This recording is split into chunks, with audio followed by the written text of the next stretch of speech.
When wiring receptacles in a home with a combined great room and dining area, it's important to understand the National Electrical Code requirements for Small Appliance Branch Circuits, or SABCs. The receptacles located in the corner of the great room and intended for dining table use are considered part of the dining area. Therefore, they must be included on a 20-amp SABC. The NEC does not provide a specific line for physically separating the dining area and great room circuits. However, the intention is to have separate circuits serving each designated space. To achieve this separation, one approach is to use a different circuit for the dining area receptacles, even if they happen to be located in the same electrical box as the great room receptacles.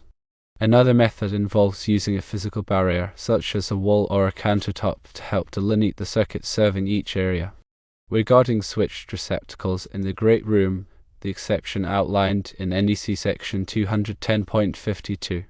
B1 permits the installation of switched receptacles in addition to the required SABCs.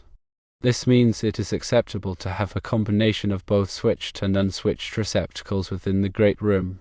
It is not advisable to connect all the switched receptacles in the great room to a single 20-amp receptacle.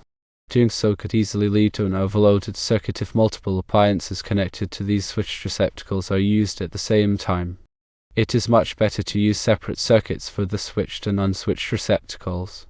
Here is a summary of recommendations. Firstly, include the dining area receptacles on a separate 20-amp SABC circuit. Secondly, separate the great room receptacles from the dining area receptacles by utilizing either a physical barrier or different circuits.